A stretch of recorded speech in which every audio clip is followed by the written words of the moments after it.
Welcome to the History of Rome. Episode 23A, The War with Hannibal. Rome had laid its ultimatum at the feet of the Carthaginian Senate after Hannibal had laid siege to Saguntum in Spain. If the Carthaginians did not immediately recall Hannibal from the field and cease their aggressive operations, Rome would declare war. The Carthaginians declined to do as the Romans asked, and both sides immediately began to prepare for battle. The Roman consuls for the year, Cornelius Scipio, father of the famous Scipio Africanus, and Sempronius Longus, began to raise legions with the intention of simultaneously attacking both Spain and North Africa. But in Spain, Hannibal was making preparations of his own that would throw the Roman war plan into complete disarray. He formulated a bold strategy to break the Romans by way of a direct invasion of Italy. The Romans were worried about Gallic opportunism on their northern border, but did not anticipate a full-fledged Carthaginian invasion at all. Hannibal amassed a force of 90,000 infantry, 12,000 cavalry, and 67 war elephants at New Carthage, and in April of 218 BC set out on a campaign that would ultimately last 17 years. His first task was to simply make it out of Spain. The Carthaginians only controlled about half the country, and the march to the Pyrenees was a difficult one. Hannibal had no time for prolonged sieges and was forced to directly assault the cities he passed, suffering heavy casualties as a result. Before passing into modern-day France, Hannibal released the less reliable elements of his Spanish infantry and passed into Gaul with a force of about 50,000. In Rome, Hannibal's movements passed without notice. Sempronius Longus was in Sicily preparing a fleet for the invasion of Africa, and Scipio was in North Italy raising a fleet of his own for the attack on Spain, neither suspecting that in a matter of months they would both be fighting for their lives in the icy sleet of the Po Valley. Scipio set out for Rome with 2 legions, and after 5 days at sea put into port at Massilia on the eastern banks of the Rhone River. As soon as he put in, though, he received word that not only had Hannibal broken out of Spain, but he had already reached the Rhone himself and was just a few miles up the road. Scipio was shocked by this development and immediately sent a cavalry unit out to investigate. Sure enough, they found Hannibal on the west bank of the river. A light skirmish of no consequence ensued that served only to alert Hannibal to the fact that the Romans were now officially onto him.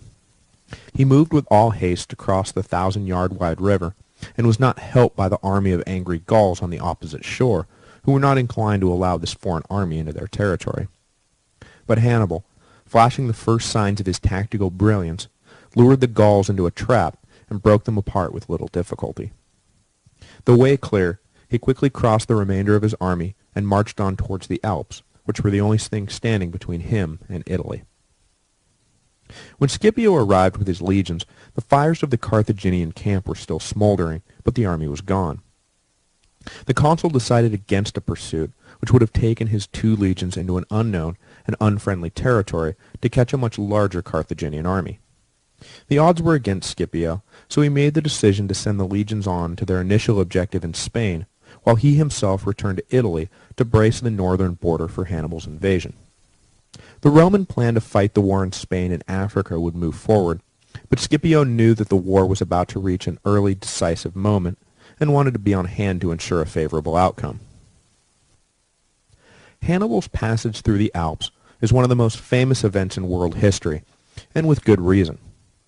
Not only did the 15-day crossing come as the snow was beginning to set in, making traversing the peaks difficult and nearly impossible, but Hannibal's army was forced to constantly fend off bands of hostile natives. The passage would have been hard enough in a small, self-contained party, but Hannibal had to oversee 50,000 men and a supply train of pack animals. And did I mention that he had 67 elephants in tow? The logistical nightmares alone were enough to dissuade even the most daring of generals from even contemplating the attempt. And that's why the Romans were in disbelief when reports began to arrive that a Carthaginian army would shortly be emerging from the mountains. Hannibal fought one major pitched battle against the Gauls near the summit, and on the descent was forced to literally carve a path out of the rocks to accommodate the pack animals and elephants. His men spent nights simply huddled around each other on the ground, trying not to drop dead from exhaustion or freeze to death. Supplies were low and hunger was high, but through it all, the personal magnetism of Hannibal kept his army together. For the most part, anyway. The army that emerged on the far side had been considerably reduced in numbers. Entering with 50,000, they came out the other side with a mere 25,000 remaining. A considerable chunk of those lost were casualties of the environment, and is a testament to how difficult the journey really was. But the majority were almost certainly deserters. Apparently the force of Hannibal's personality was only so strong. Hannibal was able to briefly rest his troops, but the 2 Roman legions ostensibly in place to ward off the Gauls were on their way with Scipio at their head. It would not be long before the war would begin in earnest. The Romans had pressed for the war, and were chomping at the bit to take on the Carthaginians, but, at least initially, the Second Punic War turned out to be a series of shocking defeats for Rome. The first battle was fought on the banks of the Ticinus, the largest tributary of the Po River. Scipio, eager to engage the invading Carthaginians, built a bridge across the river and crossed over to meet Hannibal.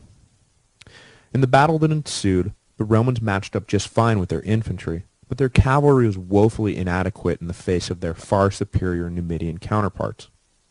The Romans were outflanked and driven back to the bridge they had built.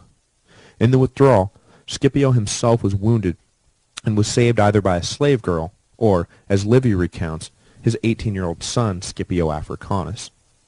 Whether the younger Scipio saved his father or not is debatable, but there is no doubt that he was at the battle that opened the war he would ultimately win 16 years later. The Romans crossed back over the bridge and burned it to prevent the Carthaginians from pursuing. Scipio's goal had been to stop the invasion right then and there, but all he accomplished was demonstrating to the local Gauls that Hannibal was for real, and caused them to begin actively supporting the Carthaginian general. Scipio returned to his base on the far side of the north-south running Trebia River, and sent out the call for reinforcements. Hannibal did not immediately press his advantage, but instead used the breathing space he had won for himself to reprovision, rest his exhausted troops, and accept Gallic reinforcements into his ranks. Sempronius Longus was called from his yet-to-be-launched invasion and ordered to take his army north to join with Scipio and engage Hannibal.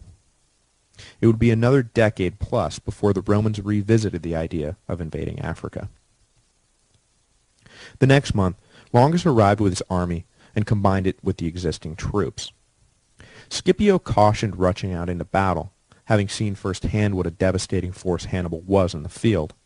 But Longus, impatient and no doubt suspecting that his colleague's injuries were behind his wariness for further battle, ordered the legions out to find and destroy the Carthaginians. It was now December, and the weather had turned from bad to worse. Wind, sleet, snow, and rain combined in a mixture of all the worst possible conditions you can imagine.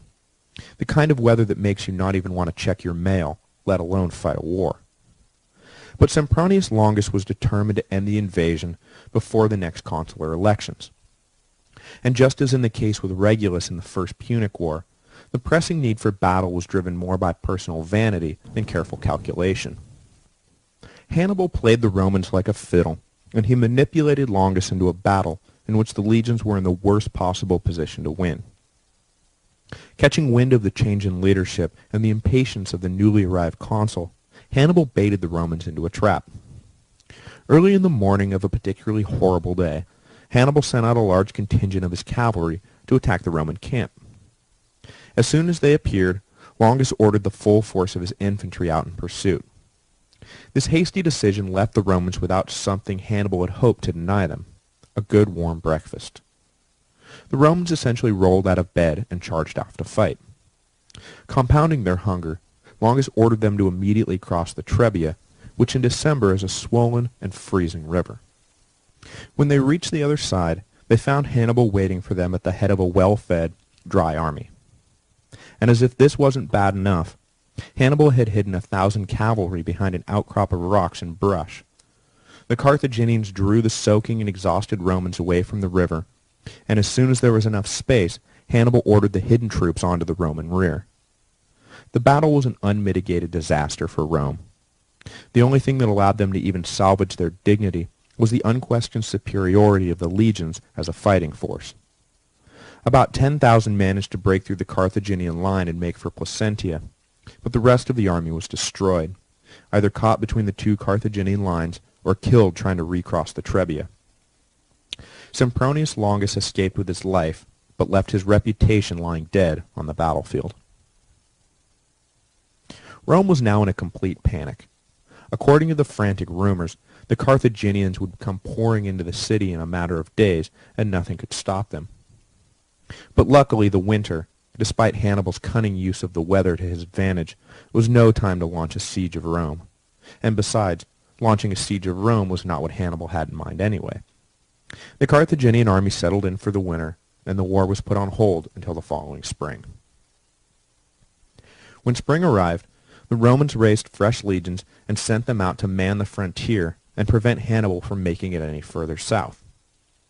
The dominant consul for the year was Gaius Flaminius, a popular plebeian leader whose only major flaw was a maverick streak that did not endear him to the leading aristocrats, or, by some accounts, to the gods of Rome. When Flaminius was elected in 217, he did not return to Rome to oversee the religious ceremonies that accompanied the transfer of power, which speaks either to his noble disdain for the trappings of power, or a foolish irreverence that would lose him the favor of the gods. Whether it was luck, stupidity, or the active intervention of displeased gods, Flaminius was about to lead the legions to their greatest defeat, a defeat that shook the Romans to their very core and would leave them almost insane with fear. Luckily for Flaminius's legacy, though, the Battle of Lake Trasimene would only stand as the worst defeat in Roman history for a year, and Flaminius's failure would be overshadowed by Varro's far greater display of incompetence at Cannae. Sticking to his strategy of picking the most difficult routes of approach in order to surprise his enemy, Hannibal began 217 BC by marching through a swamp. The Romans had the roads covered, so Hannibal simply abandoned them. The 4-day march through the flooded slog was an understandably miserable experience, and in many ways was more difficult than the passage through the Alps. There was literally no dry ground anywhere, and sleeping was a matter of sitting in muddy water and trying not to drown. Hannibal brought up the rear, riding an elephant, and making sure that the army understood the only way to move was forward. The general shared the pain of his men, though, his eyes having succumbed to an infection that would eventually lead to the removal of one of them. But because of the horrid swamp march, Hannibal accomplished his goal and successfully outmaneuvered the Romans. He was now deep in Etruria, and no army stood between the Carthaginians and Rome. Flaminius had no doubt that Hannibal's goal was to march uncontested on Rome, and immediately sent out at double time to catch the Carthaginians. But Hannibal, as I said, had no intention of attacking Rome. But he did have every intention of luring Flaminius into a trap, and he chose Lake Trasimene as the perfect site. Lake Trasimene is about 150 miles north of Rome, and its northern bank butts up against steep hills. Hannibal placed his infantry on the thin strip of land between the banks and the hills, and waited for Flaminius to come charging in the narrow entrance to the north bank. In the hills above and around the lake, Hannibal hid his cavalry and a good portion of his ground troops. When Flaminius arrived, he passed through the narrow entrance without a second thought, intent only on engaging Hannibal in battle. But as soon as his forces were through, the Carthaginian cavalry appeared and sealed up the entrance, trapping the legions. Flaminius was caught completely by surprise, and was just wrapping his head around the fact that he was now fighting on two fronts, when the rest of the hidden Carthaginian army came pouring down the slopes from above. The Romans didn't stand a chance. Of the 40,000 who entered, it is estimated that 30,000 were killed or captured, including the ill-fated Gaius Flaminius. Many drowned in a vain attempt to swim away from the slaughter. Hannibal stood over the dead, and must have wondered to himself how the Romans could ever have conquered anything. Sure, they were strong, but from what Hannibal had seen over the last year, they were about as savvy as a rock. The way to beat the Romans, clearly, was not to outfight them, but to outthink them. Hannibal now held Italy in the palm of his hand, but his coup de grace was yet to come. Next week, we will begin with the worst disaster in Roman military history, the Battle of Cannae. The Romans, shocked by the succession of defeats at the hand of this emerging national nightmare called Hannibal, will be left nearly catatonic when they get word of what happened to the legions at Cannae.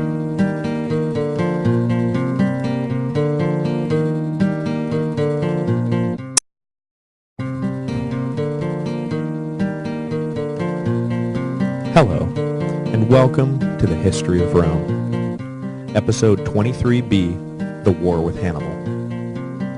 After the disaster at Lake Trasimene, the Romans were understandably frightened at what the future had in store for them.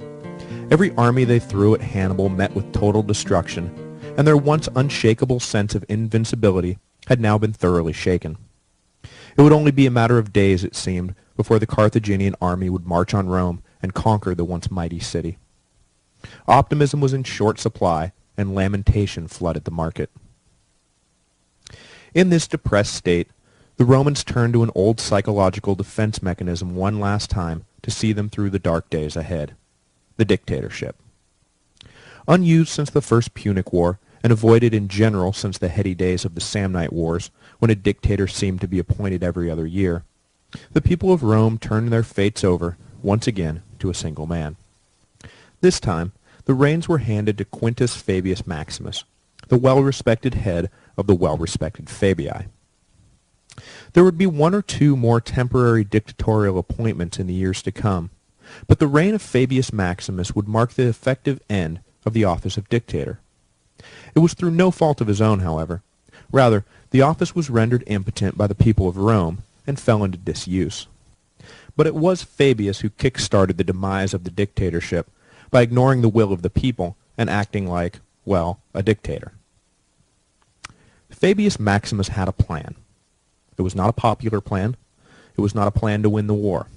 It was not a plan to bring everlasting glory to Rome, and it was not even a plan that would bring everlasting glory to Fabius himself. It was a plan, however, that would ensure the survival of Rome. Fabius knew exactly what he was doing, and in the face of near-unanimous opposition, pursued his plan unswervingly, and because of his plan, the Roman Empire was not destroyed in 217 BC, as it very well could have been. The plan earned Fabius a place in the annals of military history by affixing his name to a certain kind of strategy, known forever after as Fabian tactics, or the fine art of avoiding battle.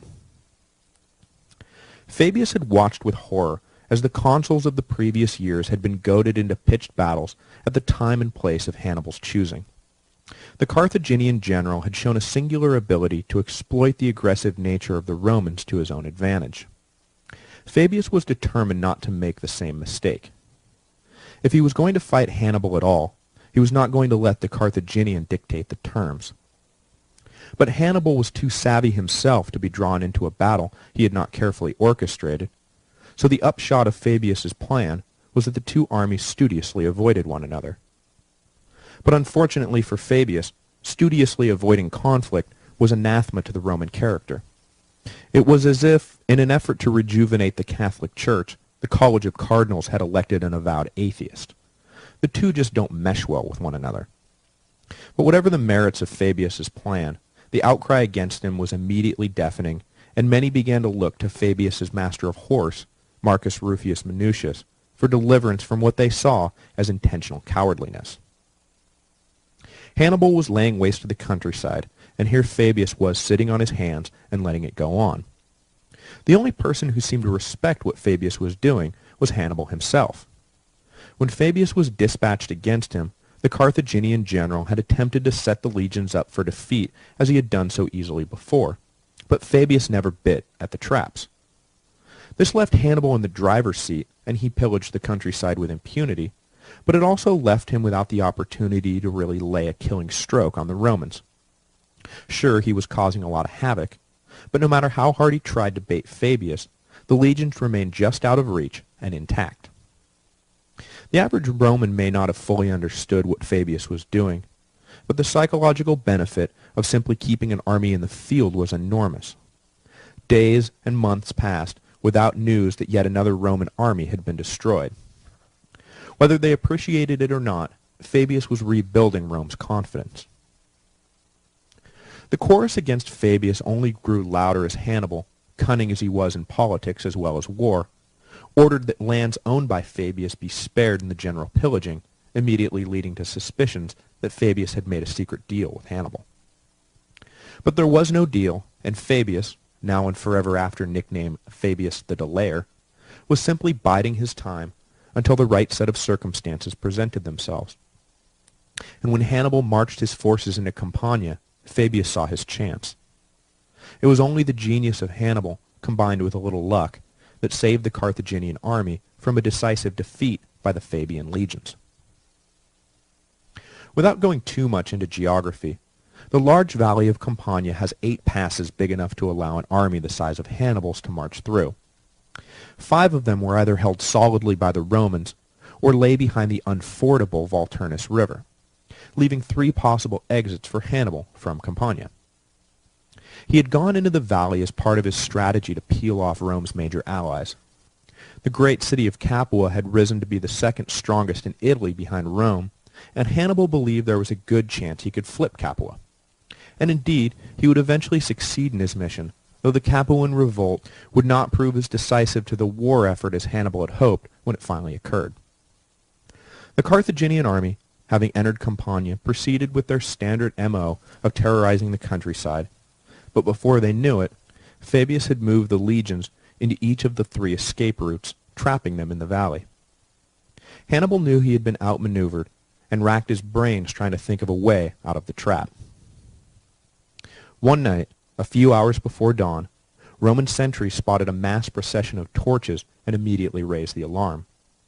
Hannibal was attempting to break through one of the passes under cover of dark.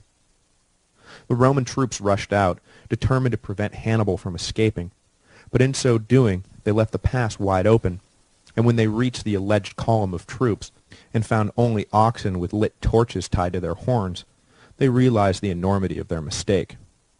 Hannibal led his army through the unguarded pass, and the Carthaginians got away.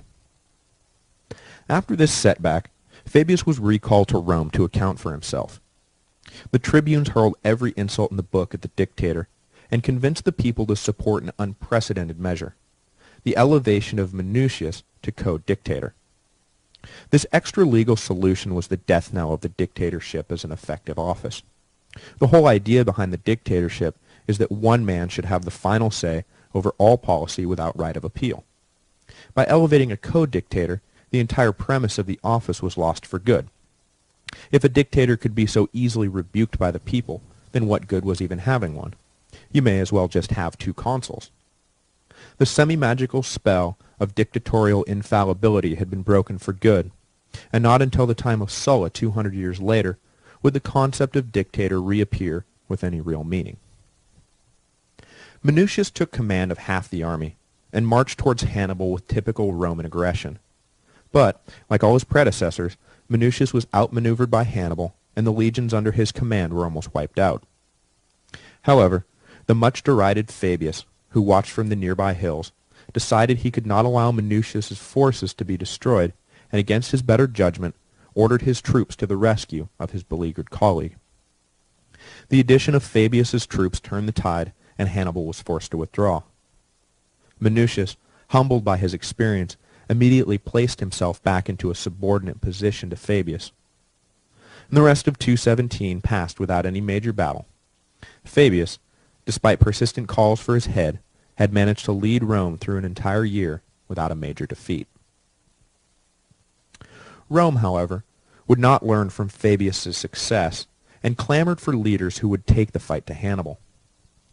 In 216 BC, they got what they asked for, and for their trouble, got everything Fabius predicted, a defeat so massive it nearly ended the Roman Empire right then and there. The dominant figure to emerge during Fabius's dictatorship was a man named Marcus Varro, who denounced at every opportunity the cowardly policies of the wealthy patrician dictator. He promised the people that if they elected him consul, he would raise the largest army Rome had ever seen and crush Hannibal once and for all. The people responded by overwhelmingly supporting Varro for the consulship. His colleague for the year was the respected patrician Lucius Aemilius Paulus, who would play the superego to Varro's id. Together, they raised 16 legions of Romans and allies and marched southeast from Rome to find and destroy Hannibal. The Carthaginian army had taken over the small but important town of Cannae, or, as I have been incorrectly referring to it, Cannae, thanks to those of you out there who have knocked some sense into my Latin poor tongue. The Carthaginians were set up in Cannae, and the legions marched straight for them, 80,000 strong. Hannibal had just over 40,000 infantry and 10,000 cavalry, and despite his track record against the Romans, he had to be nervous at the sight of the massive force deployed against him. When the Romans arrived, a disagreement arose between the two consuls. Paulus did not like the look of the flat, open plain, fearing the destructive force of Hannibal's Numidian cavalry, and wanted to move the Roman forces into the nearby hills where the cavalry would be neutralized. Varro, however, saw the nearly 2-to-1 advantage the Romans held and immediately wanted to fight an infantry battle in the field and simply overwhelm the Carthaginians.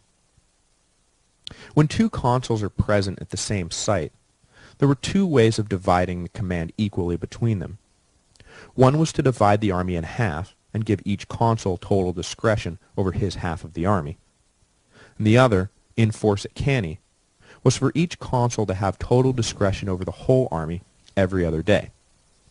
It was on Varro's day of command that the camps were built beside the plains, and it was on Varro's day of command that the battle was initiated. There was nothing Paulus could do about it. On the morning of battle, as I said, Varro was in charge. He ordered the army across a shallow river to where the Carthaginians were lining up for battle, Hannibal hoping to get the Romans to bite at a battle he could control with his superior mobile cavalry wings. Lining up the Romans for battle, Varro followed the conventional 3-line maniple alignment, but when he saw the way the Carthaginians were lining up, he made a critical decision to pack his troops close together and eliminate the checkerboard space between the maniples. His hope was to drive through the weaker Carthaginian infantry, divide Hannibal's army in half, and use the superior Roman numbers to annihilate the Carthaginian army. But this left the Romans open to an easy flanking maneuver, the same mistake Regulus had made in his battle with Xanthippus outside of Carthage during the First Punic War. Varro's mistake was doubly compounded by the fact that Hannibal had deliberately lined his army up to lure the Romans into just such a trap. The Carthaginian line was deployed in a semicircle, with the front closer to the Romans than the wings. In the center were placed the weaker Spanish and Gallic soldiers, which is what made Varro lick his lips and bunch the legions together. On the wings were the cavalry, and between the cavalry and the center were the Libyan infantry. After eyeing each other and letting the light skirmishers do their thing, Varro ordered the legions to attack. At first, things seemed to be going great for the Romans. The Spanish and Gallic soldiers were no match for the Romans, and were pushed back easily by the reinforced Roman lines. However, caught up in the heat of battle, the Romans did not notice that it was the center, and the center only, they were pushing back. The Libyans remained where they were, and pretty soon the curve of the Carthaginian line had been inverted, with the Libyans now forward of the center. The Romans continued to charge ahead, and before they knew it, the Libyans had outflanked them, even though they had not yet moved a muscle. The Romans were now hemmed in, and suddenly found themselves fighting on 3 fronts. In the confusion, they were just beginning to work on extracting themselves from what was turning into a bloodbath when Hannibal closed the trap. His cavalry easily drove off their Roman counterparts, and then wheeled around on the Roman rear. The legions were now completely surrounded, and, having been placed so close to one another by Varro at the outset of the battle, were in many cases unable to even lift their arms up to defend themselves. At a minimum, 50,000 Romans died in the slaughter, with estimates going so high as 70,000. These totals included the cream of the Roman leadership, 29 military tribunes, and 80 men of senatorial rank, including the former master of horse, Marcus Rufus Minucius. The consul Paulus, who never wanted the battle in the first place, was knocked from his horse and refused the offer of another to escape, choosing to die in the field than face the humiliation of surviving such a horrendous defeat. Varro, however, upon whose head the entire debacle rested, had no such qualms about his honor, and fled for his life. The Battle of Cannae has gone down as one of the most famous battles in history. Generals are always looking to emulate Hannibal's near-perfect destruction of the Romans. Eisenhower referred to Hannibal's plan as a work of art, and as recently as the First Gulf War, General Norman Schwarzkopf modeled some of his attacks after Hannibal's formation at Cannae. Though the total envelopment is not nearly as impressive when you're commanding a much larger and more powerful army, it still shows how much this single battle has penetrated the collective consciousness. Despite the universal praise of Hannibal's genius on the battlefield, what the Carthaginian general did with his victory is the source of the harshest criticisms against him, leveled both by his contemporaries and the judgment of history. Because what he did with his stunning victory was absolutely nothing. It is easy to say that Hannibal should have immediately marched on Rome and taken the city rather than hold off and continue his policy of attempting to turn Rome's allies against them without actually going near the capital. But even in its weakened state, Rome itself would have been more than a match for Hannibal and his paltry army of 35,000. But it is impossible to say for sure. We have no way of knowing what would have happened if Hannibal had gone for the gold. All we do know is that he didn't. Whether this was because he didn't think he could pull it off, or because he didn't believe a direct assault on Rome was a necessary part of his greater plan, is also a matter of endless speculation. In the full light of history, though, we know that Cannae marked the high point of Hannibal's career. Whether he could have gone even higher by marching on Rome will never be known for sure. The Battle of Cannae closed the first stage of the Second Punic War. Hannibal would never again be so successful, and in the following decade, the fortunes of war would turn against Carthage in favor of the Romans and their young rock star general, Scipio Africanus.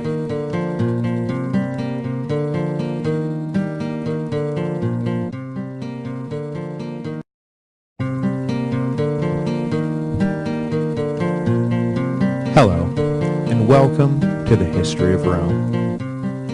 After the utter devastation of Cannae, no one would have blamed the Romans had they just given up. The history of the world could have very easily read something like, "But after the defeat at Cannae, the Romans surrendered. They had been beaten soundly over and over again by Hannibal, and on their own turf no less. The Romans agreed to terms, and their just recently acquired empire was shattered." Next week, on the history of Carthage, we'll talk about Hannibal's falling out with Philip and the war in the East. But despite the obvious rationales for quitting the fight, Rome's determination to carry on was only bolstered by their defeats.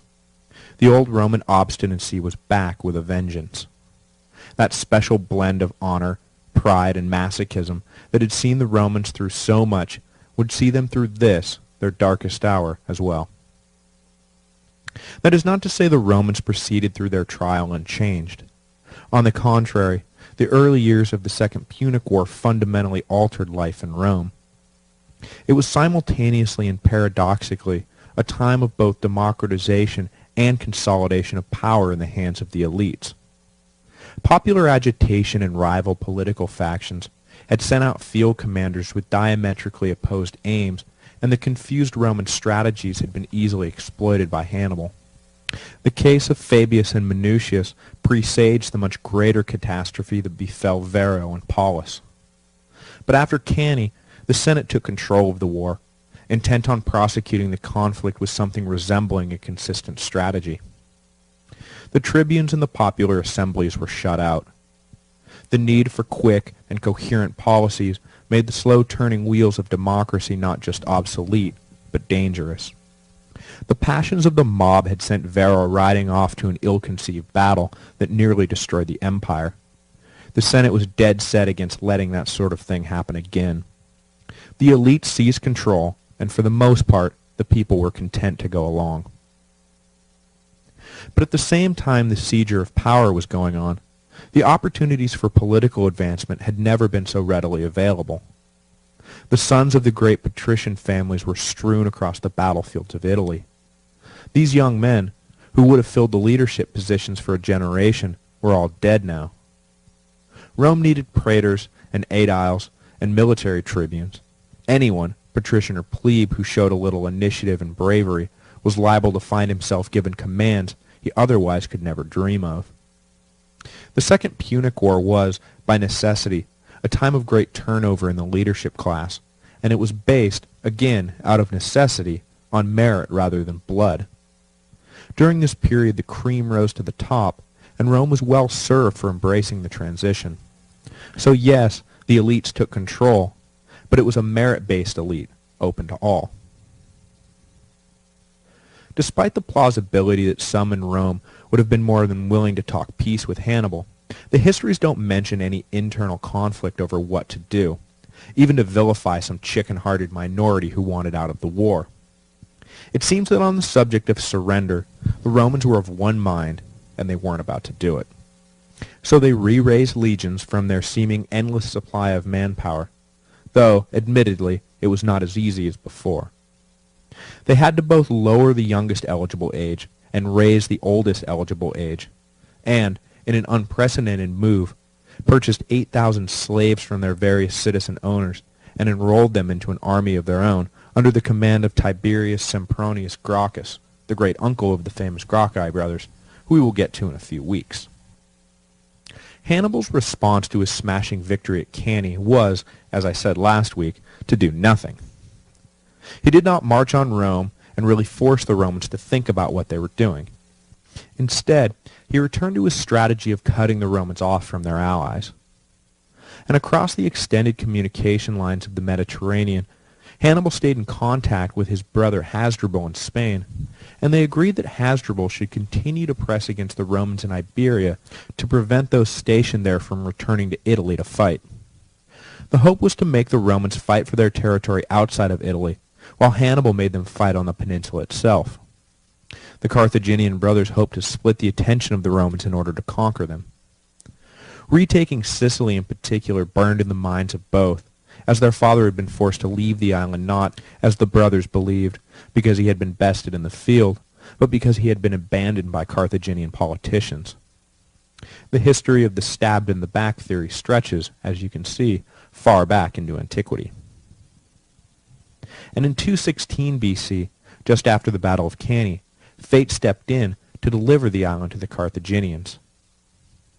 Hiero, king of Syracuse and stalwart ally of Rome, finally died after 53 years on the throne. He was succeeded by his grandson, Hieronymus, who had just turned 15. Though the old king had never faltered in his allegiance to Rome, a large bulk of the nobility was all for breaking away to the Carthaginians, especially after Cannae. When Hieronymus ascended to the throne, the impressionable youth was easily persuaded to invite the Carthaginians onto the island. A treaty was quickly concluded which promised aid to Carthage in return for staying out of internal Sicilian affairs. The young king immediately began operations against the remaining Roman legions on the island. But Hieronymus proved himself to be the prototypical depraved child tyrant, and his wanton displays of arrogant despotism soon raised the ire of many a Syracusan. There was still a sizable pro-Roman population within the upper class, and while Hieronymus was out on campaign, they had him assassinated, much to the relief of the general public. However, the conspirators then badly overplayed their hand and murdered the rest of Hiero's popular family, and turned public opinion right back against them. 2 Carthaginian generals who had been sent to the island to advise Hieronymus were raised up by the Syracusan soldiers and thrust into a position of supreme command. They returned to Syracuse at the head of the army and ousted the pro-Roman leaders of the coup.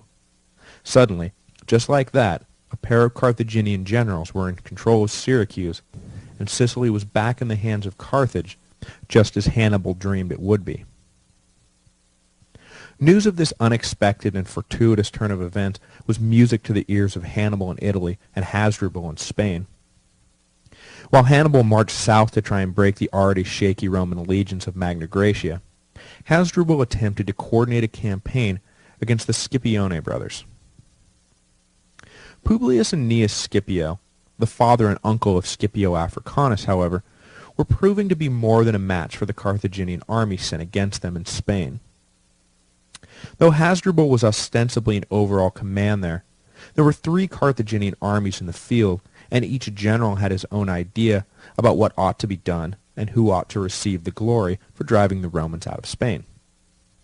Plus, the loyalty of the Spanish mercenaries was always in doubt, as they made for the hills any time there was real trouble. Nearly 5 years would pass without either side gaining much of anything in Spain. The Scipiones did manage to take back Saguntum, the city that had started the war, but beyond that not much land changed hands. The Scipiones were making all the right moves, and in the tradition of Fabius, avoided decisive battles that might knock them out of the fight. As much as the Carthaginians were intent on dividing Roman attention, it was the Romans who were getting the better of splitting the theaters of focus. Hasdrubal was looking to dispatch the Scipiones and make for Italy himself to meet up with Hannibal, but the Romans were not going quietly into that good night. But then, in 211 BC, the Scipiones made an ill-advised strategic decision that would bring them both to ruin. Bolstered by 20,000 Celtiberian mercenaries, the 30,000 Romans in Spain found themselves in a position where they outnumbered 2 nearby Carthaginian armies, including the force commanded by Hasdrubal. The Carthaginians had roughly 35,000 men at their disposal, and the Scipiones decided time was ripe to punch out the Carthaginians. They split their own army, with Aeneas leading about a third of the Romans and all the Celtiberians against Hasdrubal, while Publius led the bulk of the Romans against the other Carthaginian army. But, unbeknownst to the Roman generals, the army Publius was attacking was in the process of being reinforced, and the Celtiberians under Aeneas's command had been bribed to desert at the outset of any battle. So, rather than having the advantage on both fronts, the Scipiones were outnumbered everywhere. Publius arrived at his objective first, but after some confused night fighting and the surprise arrival of a large contingent of Numidian cavalry, the Romans were pushed back and then broken. Publius Scipio himself was killed in the fighting, while only a small number of his army managed to escape. Unaware of what had happened to his brother, Aeneas approached Hasdrubal with confidence. The Carthaginian stalled for time until he was sure that things in the north were unfolding according to plan, and then formed up for battle. Aeneas ordered his men out, and was horrified to find the Celtiberians, good to their word, at least in this case, immediately deserted. Left with only about 10,000 troops, Aeneas didn't stand a chance. He oversaw one of the great last stands in history, fortifying a hopeless position with saddles and backpacks, and fighting it out to the last man.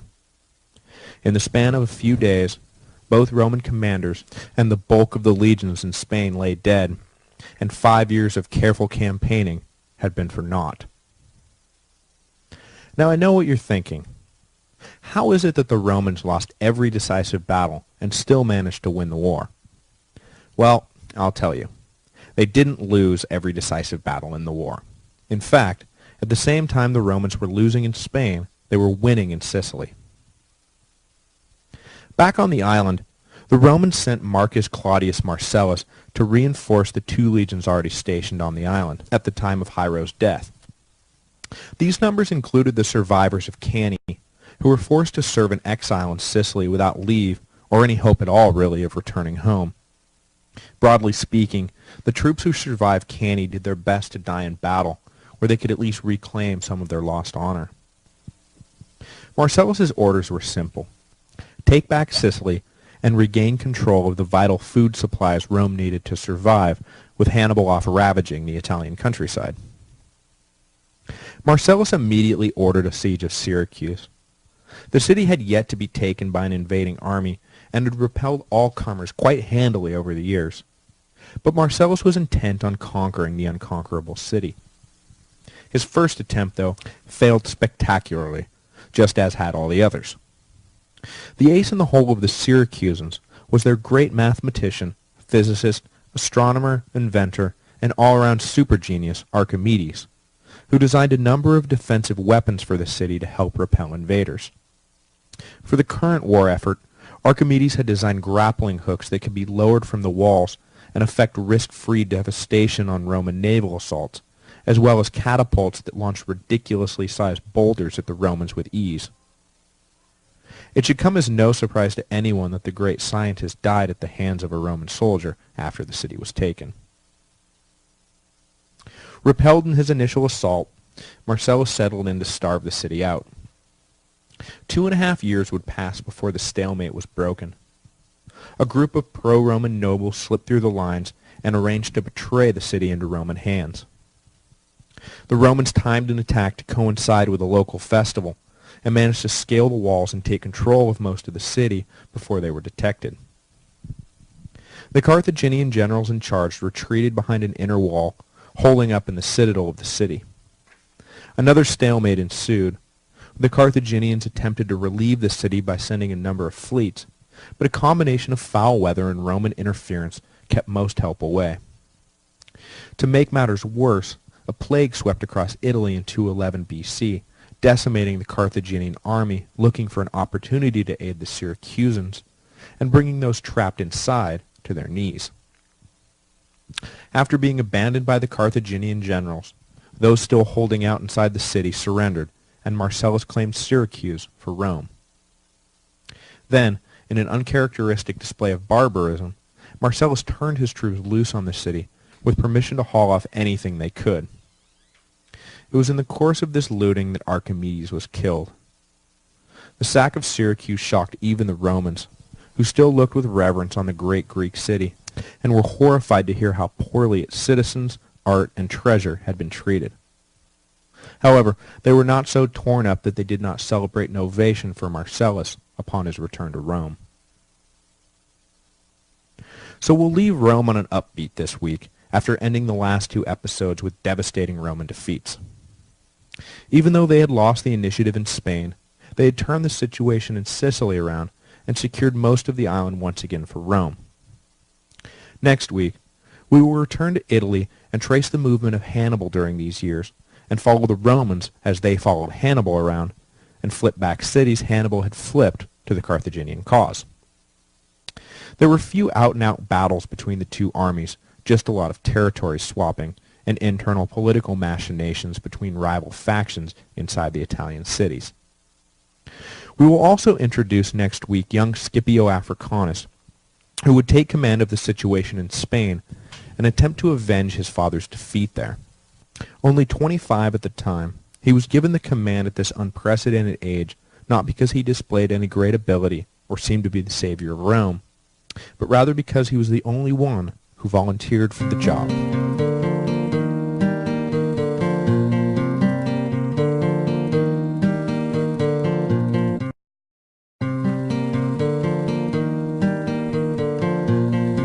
Hello, and welcome to the History of Rome. Episode 23D, The War with Hannibal. Last week, we detoured out of Italy to cover the Second Punic War and its 2 foreign theaters, Spain and Sicily. This week, we will return to Hannibal's march through Rome's backyard and attempt to distill 10 years of complicated allegiance switching, threats, revenge, and posturing into a single podcast. Well, actually half a podcast, because we must also return to Spain with young Scipio Africanus to pick up the ball where his father and uncle had left it. By the end of today, Scipio's ascendancy will intersect with Hannibal's slow decline, and the stage will be set for the final act of the Second Punic War, played out not in Italy as Hannibal planned, but in North Africa. But before we get to our 2 main focuses today, we need to detour into the 3rd major foreign theater of the war.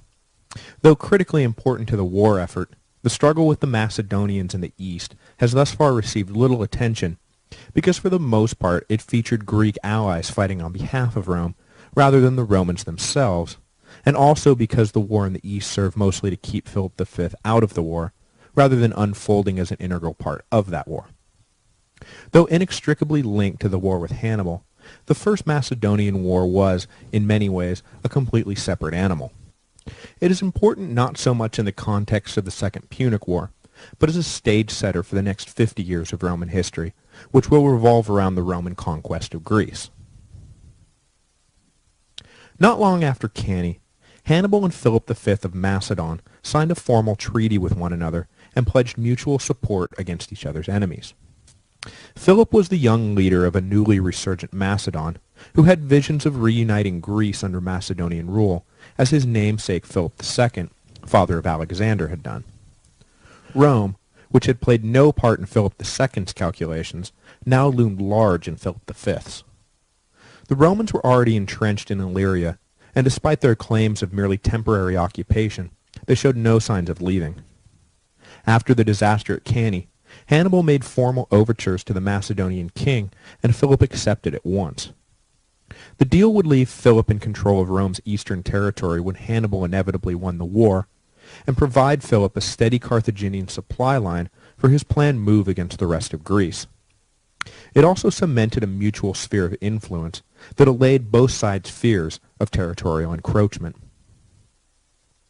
Deal in hand, Philip's envoys returned to Macedon, but on the way across the Adriatic, they were captured by the Roman navy. Immediately recognizing the danger of Hannibal's eastern alliance, Rome was forced to turn its already divided attention to one more front. But without troops to spare, they sent a scant force of about 2,000 with orders to not simply engage Philip, but instead to drum up Greek support for Rome and attempt to get the Greeks to fight Philip for them. This turned out to be easier than they thought. The Greeks were not happy in the slightest about Philip's ambitions, and despite their own prejudice against the barbaric Italians, they recognized the Romans for what they were, a force that could help blunt Macedon's influence. Specifically, Rome found a receptive audience in the Aetolian League, a confederation of cities that stood between Macedon and Greece proper. Knowing they would be among the first swallowed by Philip's territorial ambition, the Aetolians embraced Rome as their road both to continued independence and also possible dominance in a post-war Greece, and agreed to help counter Philip any way they could. The Macedonian king had his eye on driving the Romans out of their coastal garrisons in Illyria, so he could establish a port from which to launch attacks into Italy. The Aetolians agreed to launch incursions into Macedon every time Philip tried to turn west. So, whenever Philip left for Illyria, the Aetolians would begin making trouble.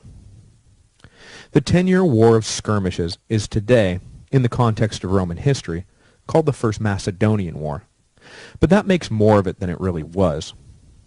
It was the Second Macedonian War that really marked the first time the Romans moved east and fought the Greeks directly. Though it was not a direct engagement between the Romans and Macedonians, and won the Romans no territory, the battle in the east between the Macedonians and the Roman allied Greeks served the function it was meant to. It kept Philip out of the war with Hannibal. And this being the final upshot of all that fighting, we will leave it at that and return to the greater war at hand. One of the most important consequences of Hannibal's victory at Cannae was the decision by the nobility of Capua, the second most important city in Italy, to defect to the Carthaginian side. Hannibal expected this defection to be followed by the rest of Italy, but it was not meant to be. Capua's alliance with the Carthaginians did not sway the rest of Italy, as Hannibal, and no doubt the Capuans themselves, hoped that it would. Rather than putting them in the vanguard of history, Capua actually found themselves immediately isolated and recognizing that they may have bought high on Hannibal's stock. Certainly Capua's experience for the rest of the war was not a happy tale of preparing to rule Italy with Carthaginian backing, but instead a sad tale of enduring a Roman siege, finally begging for forgiveness, and ultimately a whole lot of beheadings. But for now, it was all still sunshine and roses for Hannibal. With Capua in his back pocket and Syracuse recently brought into the Carthaginian fold, Hannibal marched south to Magna Graecia with high hopes. The apex of Carthaginian momentum came in 212 BC, when Hannibal won control of the rich Greek port city of Tarentum. The pro-Roman party in the city was ousted by a group of young nobles, who handed the city over to the Carthaginians. The moment fortune turned against Hannibal was there at Tarentum, when, as he marched into the city, the Roman garrison stationed there fought its way into the citadel and held it. The citadel at Tarentum was situated on the coast and could be supplied independently of the rest of the city. Hannibal was never able to dislodge the garrison, and so was denied a safe Italian port through which he could resupply his invasion force. This would prove critical down the road, as the Carthaginian Senate was loath to send supply ships and men to reinforce Hannibal when there was no guarantee they would even reach him. Up until Tarentum, almost nothing had gone against Hannibal. This was the first time things hadn't gone exactly according to plan. Annoyed by this thorn in his side, Hannibal's attention was forced back north to Capua, where his new ally was under siege by Roman forces. After Cannae, the Roman grand strategy abandoned any hope of taking on Hannibal directly. They had by now touched that hot stove enough to recognize that it burned. So, rather than sending an army south to confront Hannibal, they laid siege to Capua and attempted to flip them back to the Roman side instead. If any of you out there have ever played the ancient Chinese board game Go, you are probably familiar with the proverb, when in doubt, tanuki, which translates roughly, when in doubt, ignore your opponent. Good advice, and the Romans were wise to take it. By attacking Capua, the Romans forced Hannibal into a position where he was reacting to Roman moves, rather than the Romans reacting to his. Rome, for the first time in the war, held the initiative.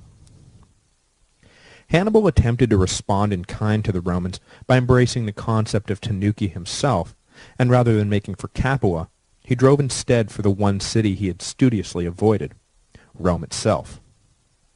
In 211 BC, Hannibal marched within 2 miles of the city, the closest he would ever get to Rome, and waited for the Romans to fly into a panic, lift the siege at Capua, and come running home. But the Romans did not bite at the obvious gambit. They knew Hannibal's army was not nearly strong enough to take Rome by force, and so they only broke off a portion of their siege army to reinforce the city. Capua remained under arms and growing more desperate by the day. His bluff called, Hannibal was forced to withdraw. The pro-Carthaginian leadership of Capua, abandoned now by Hannibal, was overthrown by pro-Roman forces, and the city surrendered. The penalties for treason were harsh, and the aforementioned beheadings commenced with bloody abandon. Though in typical Roman fashion, their fury was directed at the leadership, not the city as a whole, and the sanctions imposed on Capua were light compared to the stress their defection had put on the Roman war effort. One of the main reasons I began the history of Rome in the first place was to distill the often mind-numbing minutiae of the ancient historians into digestible chunks. Specifically, the middle years of the Second Punic War is a period that cries for summarization. Livy fills hundreds of pages detailing every lost city, every betrayal, every conversation with every political faction, and every minor skirmish. The information is out there for those of you who would like more detail, but I now offer with great relish a paragraph I have been kicking around in my head for the better part of a year. The experience of Capua and Tarentum was repeated ad nauseum over the next few years. Hannibal would take a city and then move on. The Romans would follow behind and return it to the Roman fold. Hannibal would then be forced to either backtrack and refight for land he had already taken, or give up what he had gotten and hope for better luck the next time around. The two armies occasionally came into direct contact. Sometimes Hannibal would win, sometimes the Romans would. But victory no longer took the form of annihilated armies, but rather strategic withdrawals and prudent retreats. In this way, 5 years passed. Beautiful. That said, I now want to shift gears and move out of Italy and back to Spain, where, after the defeat of the Scipione army, it looked for all the world as if the Romans would never regain their footing. Certainly, no Roman general was eager to take up the difficult task in Spain.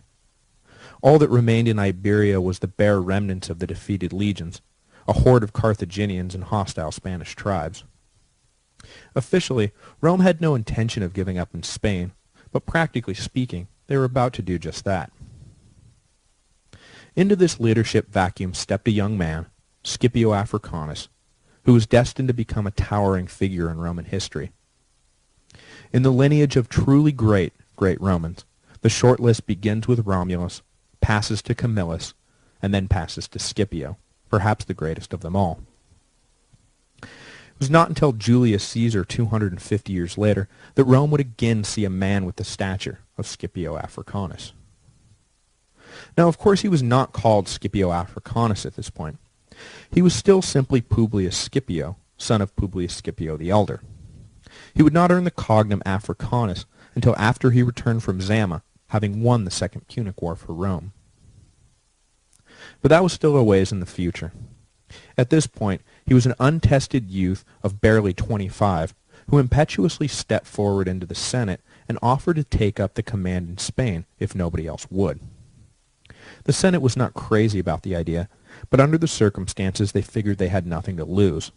It was essentially take a chance on Scipio or admit defeat in Spain.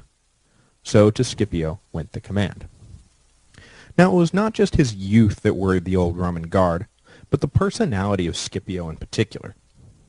Old warhorses like Fabius did not like the look of young Scipio one bit.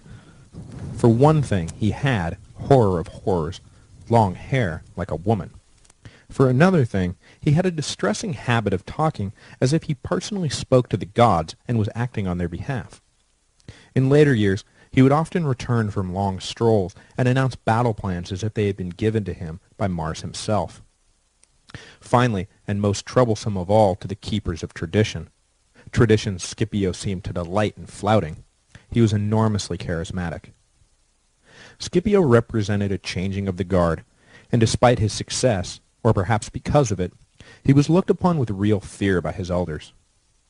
He was an incredibly magnetic cross between Jim Morrison, Alexander the Great, and Jesus. For those looking to keep things exactly as they are, a figure like that leads to many a sleepless night. But Scipio's flouting of tradition was the key to his success.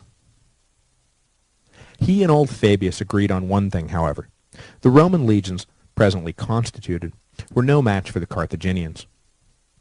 But where Fabius read this to mean the Carthaginians should not be fought directly, Scipio read it to mean that the Romans had to fundamentally alter their tactics. Hannibal beat the Romans over and over again with cunning and imagination. So where the Romans had previously shown nothing but uninspired plotting, Scipio hoped to give the Carthaginians a taste of their own medicine and outthink his opponents rather than simply try and outfight them. He arrived in Spain with 10,000 men in 210 BC with vague instructions to regain lost Roman territory. But Scipio had no intention of simply fighting a defensive war. His long-term goal was to end the war completely and saw Spain as his proving ground. If he succeeded here, the Senate might offer him overall command of the legions and allow him to pursue his real dream of invading North Africa and conquering Carthage. There was no way he could convince the conservative Senate today, but if he drove the Carthaginians out of Spain, he just might gain their ear. After spending his first year in Spain getting a feel for the land and the locals, he embarked on an audacious assault of the largest, strongest, and richest of the Carthaginian strongholds, New Carthage. The 3 Carthaginian armies still out in the field had no idea the new Roman commander would attempt such a suicidal move. But the element of surprise was the element Scipio coveted most, and so he did the last thing anybody would expect of him, and ordered his army to march on New Carthage. Not even his subordinate commanders knew their true destination. The only other Roman who was in on the plan was a close Scipio confidant named Laelius, who commanded the Roman navy in the area. He was ordered to make for New Carthage and simultaneously attack from sea as Scipio engaged from the land. The small garrison at New Carthage was shocked when the Roman navy appeared on the horizon, and was doubly shocked when a Roman army came marching over the hill. The nearest Carthaginian army was days away, more than enough time, Scipio felt, to take the city and fortify it before reinforcements could arrive. He attempted a direct assault on the first day, but was repelled. That night, he received a critical piece of intelligence. A local pointed out that at certain times during the day, the lagoon that bordered one of the walls of the city drained out with the tides and became shallow enough to ford. The next morning, Scipio ordered a full assault on the front gate, and the defenders of the city concentrated all their attention on that spot. Scipio himself led a small contingent through the shallow and unwatched lagoon and scaled the walls. They easily overpowered what resistance they found, and when the Romans suddenly appeared behind the troops defending the wall, the Carthaginians panicked and broke for the citadel, allowing Scipio to open the gate and let the rest of his army in. It was only a matter of time before the unprovisioned force in the citadel was forced to surrender. In about 36 hours, Scipio had captured the Carthaginian capital. In a savvy move designed to gain Spanish support, Scipio released the members of the various local ruling families who had been held by the Carthaginians as hostages. By this one act alone, Scipio did more for the Roman position in Spain than all the battles in the world ever could. The Carthaginians were immediately on the defensive and found their Spanish allies deserting in droves. But Scipio, as I said, had no intention of staying put and fighting a defensive war. Leaving a garrison behind to protect the newly conquered city, he marched out with the rest of his army in search of Hasdrubal, Hannibal's brother and the architect of the Scipio's family dishonor. In 208 BC, Scipio caught up to Hasdrubal and fought a running battle against the Carthaginians in the middle of Spain. Hasdrubal, however, managed to slip away and lead his army northwest to the Atlantic coast. Hannibal's brother had decided fighting young Scipio in Spain would be counterproductive, and made the decision to leave Spain for Italy. The best way to regain the upper hand in Spain, he figured, was to deal the Romans another crushing blow in Italy. But that was the plan hatched between the two Barca brothers. The Carthaginian Senate, on the other hand, was not ready to cede Spain to Scipio quite so easily, and sent 50,000 reinforcements to defeat the young, dynamic Roman general. In 206 BC, the two sides met near Elypia. The battle that followed would be, tactically at least, Scipio's finest hour. Outnumbering the Romans by a sizable margin, the Carthaginians were confident they could beat the so far undefeated Scipio.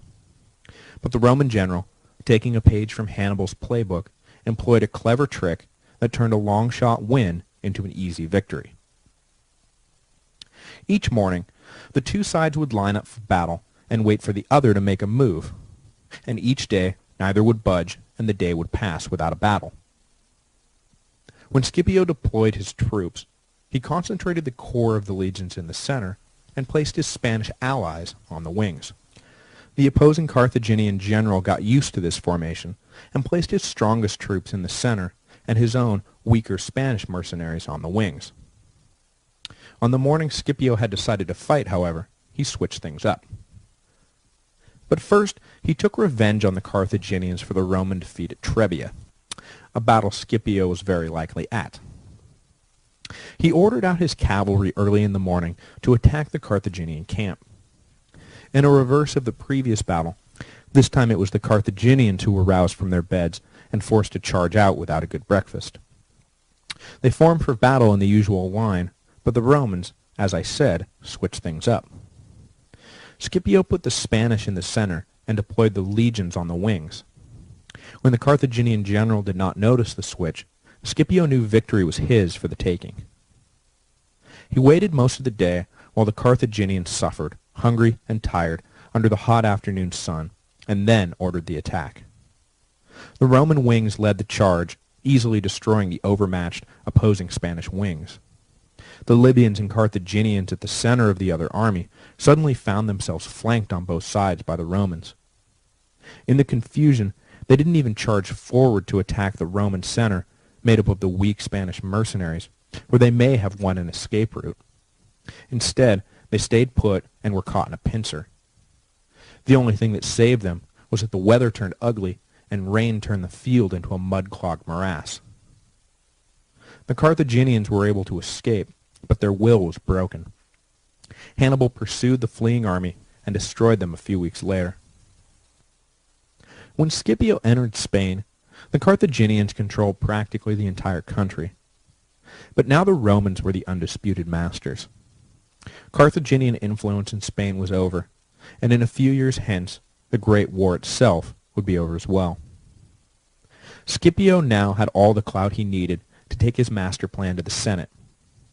There would be fierce resistance for his idea of an African invasion, but Scipio's charisma and track record would carry the day. Next week, we will follow Hasdrubal in his desperate effort to link up with his brother in Italy and form an army large enough to attack Rome. I don't think I'll be giving anything away by revealing Hasdrubal was stopped in the last pivotal battle of the war fought in Italy. Without hope of reinforcement, Hannibal's decade-long invasion would run out of steam, and he would be recalled when the Romans decided to take another chance on Scipio and authorize his invasion of Africa.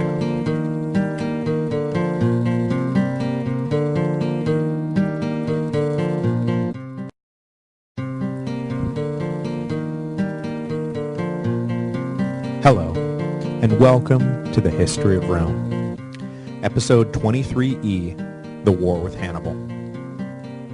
Though neither side was aware of it, the long war between Rome and Carthage was marching inexorably towards a final conclusion.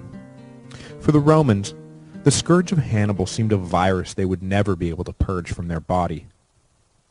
Not strong enough to conquer the Romans, yet too strong to just be driven off, Hannibal had wreaked havoc in Italy for a decade, and there was no indication he would ever leave. The Fabian strategy of countering Hannibal's political moves without risking open battle was by now firmly entrenched. Even those commanders who broke from this tradition found themselves chasing after a ghost.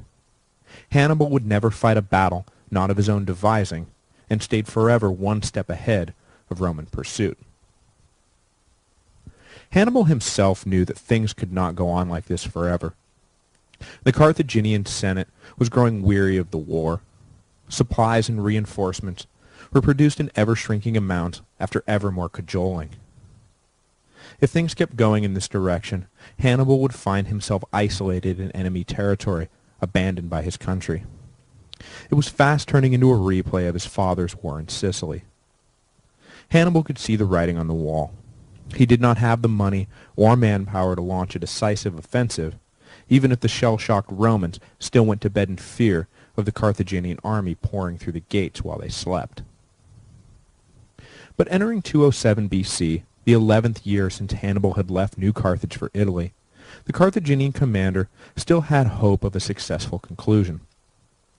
His brother Hasdrubal had left Spain after tangling with young Scipio, and was making his way across Gaul, through the Alps, and would soon be in Italy with an army of 30,000. If the two brothers were able to link up, they would form an army that could overrun anything the Romans sent against them.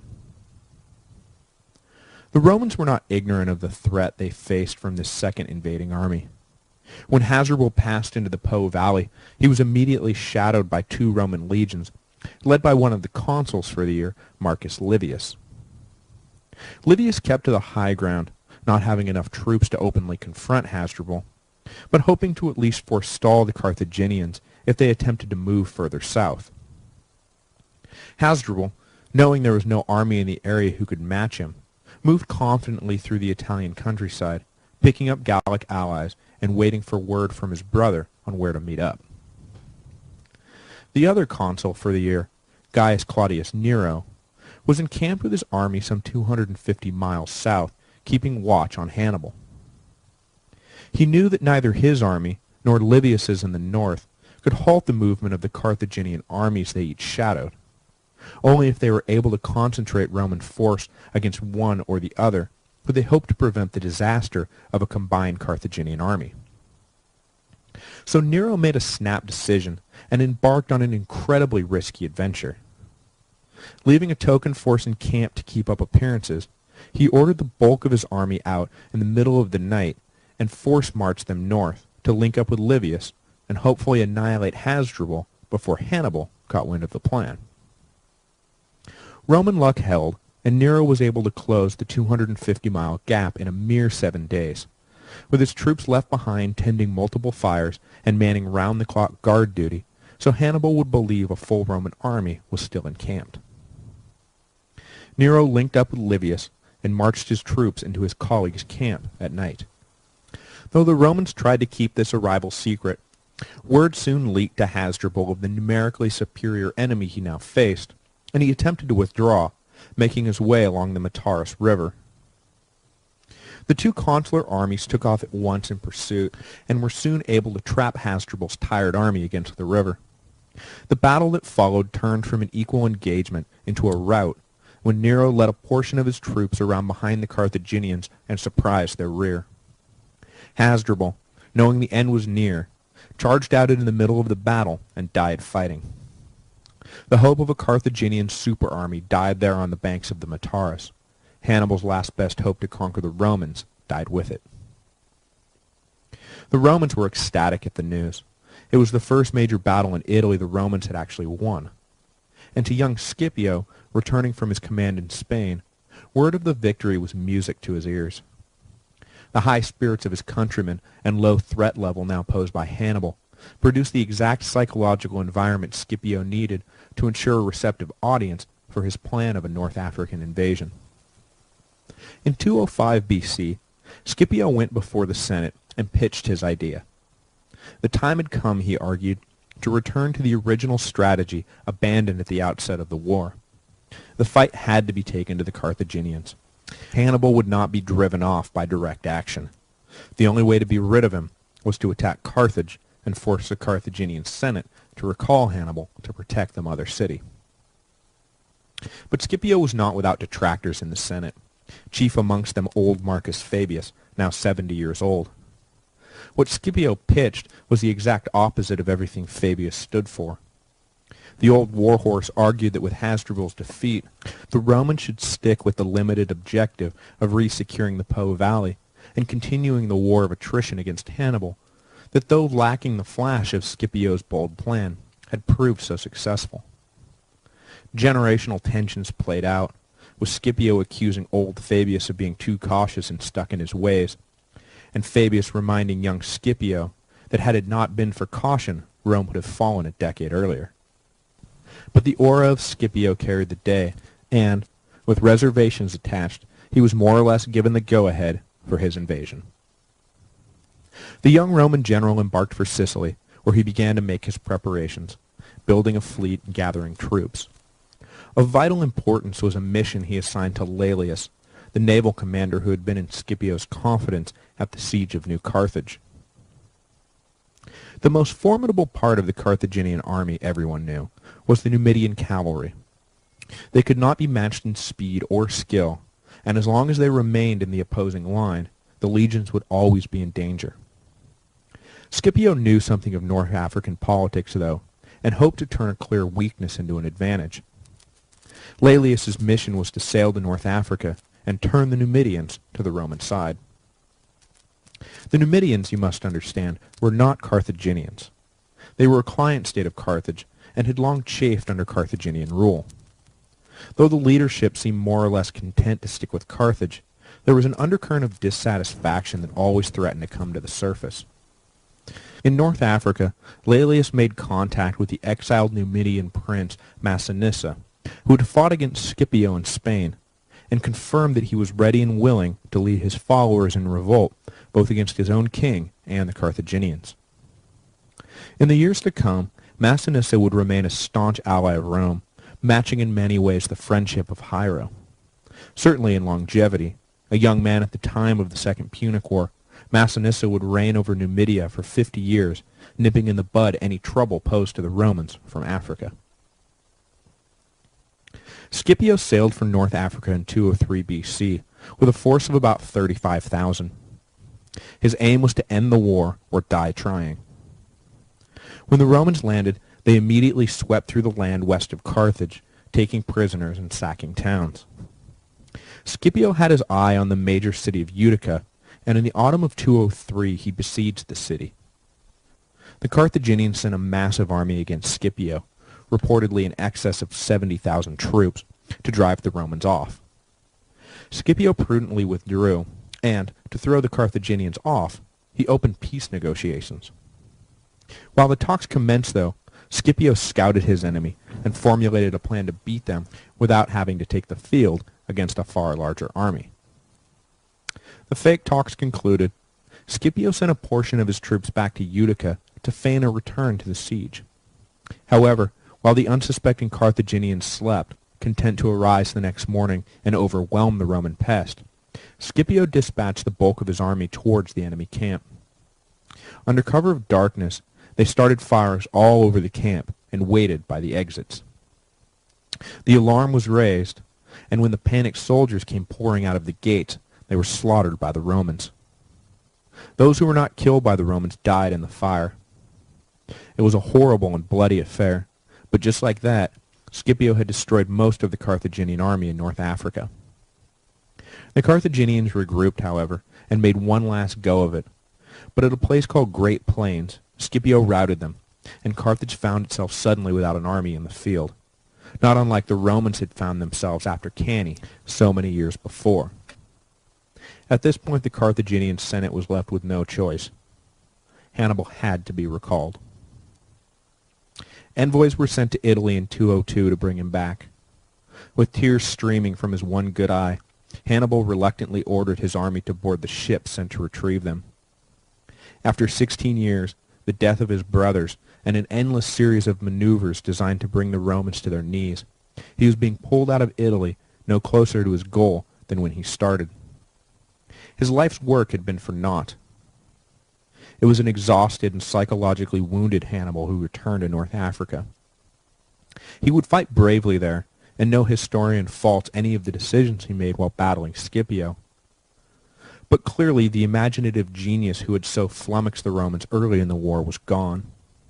All the vital energy was in the confident hands of Scipio, and both of them seemed to know it. After his victories near the coast, and with the knowledge of Hannibal's return, Scipio did not make for Carthage, but rather marched inland. The interior of North Africa was hostile territory, not just for the Romans, but for the Carthaginians as well. The land was populated with subject people of dubious Carthaginian loyalty, but nonetheless they were a critical source of supplies for the city. Scipio hoped to draw Hannibal into unfriendly territory by threatening Carthage with starvation. Hannibal himself despaired at the situation. He had to make a move against Scipio, but the troops he had at his disposal were not even close to a match for the Romans. He had his corps of veterans, but the rest were recent recruits, ill-trained and passionless. He argued against leading such a weak army out, but was overruled by the Senate, who ordered him to track down Scipio and defeat him, and, always the good soldier, Hannibal did as he was told. The two armies met at Zama, 100 or so miles southwest of Carthage. Prior to any armed confrontation, the two great generals met. Hannibal attempted to secure a favorable peace, knowing his own troops were ill-equipped to deal with the Romans, but Scipio would have none of it. After acknowledging the respect each had for the other, they departed back to their own tents to prepare for the final battle. Lining up in the morning, Hannibal placed his raw recruits in the front line, with his veterans behind. This way, the new troops would have no place to run if they tried to retreat, and, if Hannibal was lucky, they would tire the legionaries out and allow the Carthaginian veterans to sweep through. He also placed his war elephants, the old Carthaginian juggernaut, at the head of the army.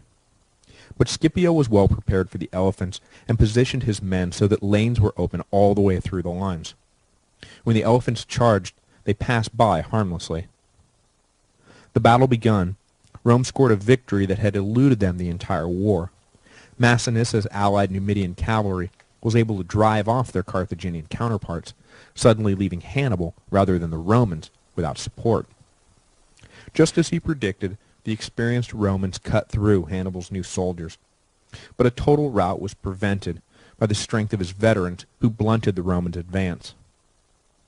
The war hung in the balance as two of the greatest strategic and tactical geniuses in history oversaw an unimaginative clash of brute force.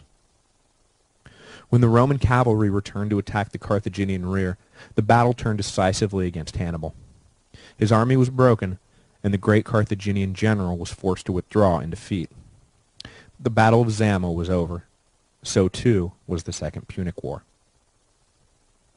Carthage offered no further resistance and accepted punishing terms. While allowed to keep possessions in North Africa, the dream of a Carthaginian empire overseas was crushed and all holdings forfeited to the Romans. Carthage was not allowed to equip an army or a navy, nor allowed to engage in any hostilities with their neighbors without explicit Roman permission. For his loyalty, Massinissa was granted control over an independent Numidian kingdom that would be the dominant force in North Africa for years to come. Finally, a huge punitive fine was laid on Carthage, to be paid off in no less than 50 years. In a final irony, it was Hannibal who put a stop to any call for further resistance and demanded that the Senate accept Roman terms. Carthage was defeated. There was nothing left to be said about it. The Romans had paid an enormous price for their victory. The population of Rome declined by something like 17% over the course of the war, and the treasury was all but empty. But they had won an immeasurably valuable prize: uncontested control of the entire western Mediterranean. The Roman Empire as we now know it, the greatest power in the ancient world, and one of the farthest-reaching land empires in history, was born on that day at Zama in 202 BC. Some also claim, as I said at the outset of this series of episodes, that the victory over Carthage also marked the death of old Roman virtue. Certainly, there's much to be said for the theory that the Republic was not long for this world after Rome lost its greatest enemy. Over the course of the war, the power of the Senate had grown to far exceed the people's assemblies, and democracy, such as it had existed, was a thing of the past. The Republic was now a true aristocratic oligarchy. The Senate was firmly in control of Rome, and would be for the rest of the life of the Republic. But soon the egos of the foremost families in Rome began to grow unchecked, and men emerged every day who had no truck with the old restraint shown by their forefathers. Scipio had inadvertently introduced the cult of personality to the Romans, and the coming age of troubles would revolve around powerful men who put their own ambition above that of some withered sense of propriety. The Gracchi brothers, Marius, Sulla, Julius Caesar, Pompey, and finally Augustus, would drive Roman politics in the coming years. They took their cues from Scipio, who was nearly deified in his lifetime, rather than the string of forgotten consuls who preserved tradition in anonymity. Further, these latter-day Roman leaders never dealt with the humility of facing an external threat that checked their boundless egos. Control of Rome now meant control of the whole world. What chance did the Republic have when absolute power was at stake? I will be out of town next week, so we will leave the Romans here at the moment of their greatest triumph. Next time, in 2 weeks, we will enter a new era of Roman history, as Rome looks east to the great civilizations of Greece. Contact with Greece would forever alter the character of the Romans, as they were introduced to the luxury, philosophy, art, and science of the East.